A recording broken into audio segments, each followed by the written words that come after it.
Hello guys welcome back to my channel दिप्सने। म चाहिँ बिहान भर्खर उठिरहेको थिएँ। भाइ चाहिँ सुतिरहेकै रहेछ, म उठ्दा भाइ सुत्छ भन्ने सोचले म चाहिँ गएँ बुक मिलाउनको लागि मेरो तल कोठामा। राति पढिरहेको थिएँ, त्यही भएर यत्तिकै निन्द्रा लाग्यो भएर माथि गएर सुत्दै थिएँ। बुक त्यत्तिकै भत्रगोल पो रहेछ मेरो। बिहान उठ्ने बित्तिकै चाहिँ फेरि के बुक जुन्नु भनेर फेरि म चाहिँ गएँ फ्रेस हुनेतर्फ। फ्रेस भएर म चाहिँ अब माथि कोठामा गएको। भाइ त अझै सुतिरहेको रहेछ।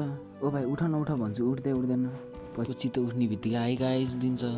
ल भाइ ठिक छ, अब उठ छिटो उठ भनेको त भाइ त अझै सुत्न खोज्छ। भाइ उठ न, उठ्नुपर्छ कि अब हाई गाइज भनेर फेरि उठेर भनेको त झन् सिरानी च्यापेर सुत्छ त। ल भाइ अब तिमी सुत नसुत भनेर सोचेर यसो हेरेको त फर्केर ऊ त मजाले ब्ल्याङ्केट सुतिसकेको रहेछ। भाइ उठ न भनेर उठाउन खोज्छु त निदाइसकेछ। त्यसपछि मेरो पनि ल भाइ सुत भनेर अनि फेरि आफ्नो सामानहरू रेडी गर्न लाग्यो। म्याथको इक्जाम थियो। यसो हेर्छु प्रोटेक्टरहरू कम्पासहरू खोज्छु, केही पनि छैन त। पेनहरू सब टोकेको मात्रै थियो। कपडाहरू सब भत्र गलै रहेछ मेरो त। फेरि कपडाहरू निकालेँ। त्यसपछि क्यालकुलेटरहरू खोज्छु, यता साइडमा राखेको रहेछ। धन्नले भेटिहालेँ मैले। बाइकको चाबी चाहिँ फेरि त्यहीँ भेटिहाल्थ्यो कि जहिले पनि उसमै हाल्थ्यो टेबलमै। क्यापहरू चस्माहरू लगाएर जानुपर्छ। चस्मा त फेरि मेरो लक्की हो नि त, त्यही भएर चस्मा चाहिँ मैले डेली लगाउँछु। ल अब म चाहिँ टक्क लगाएर कपडा लगाउँछु, रेडी हुन्छु, चलिदिन्छु। भाइ चाहिँ सुतिरहोस्। अब बेलुका 10 बजीतिर आउँछ होला, इक्जाम दिन जानुपर्छ। टक्क रेडी भएर चाहिँ म अनि हिँड्थेँ। माथिबाट जाने बाटो, तर म चाहिँ आलीबाट गएँ। उता साथीसँग फोन गरेर कुरा भइसकेको थियो मेरो। अब आलीको बाटो यस्तै छ, यताउता सबै हाली नै हालिछ। मान्छेहरूले पहिला त जताडै नदिन्थ्यो, अहिले त अब पुरै त्यो खनेर के रोप्दो रहेछ अहिले, त्यही भएर हिँड्नै दिएको छैन। अब अगाडि साथी भाडामा जाऊँ, त्यसलाई पर्खिनुपर्छ कति बेरसम्म।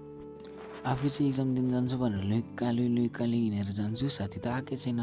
अब ल के गर्ने होला भन्ने जस्तो सोच आयो। आउन त हामीहरूको कति 6 बजेर 10तिर आउने भन्ने सोच प्लानिङ भएको थियो अघि नै फोन गरेर, तर खोइ त्यो त आएन।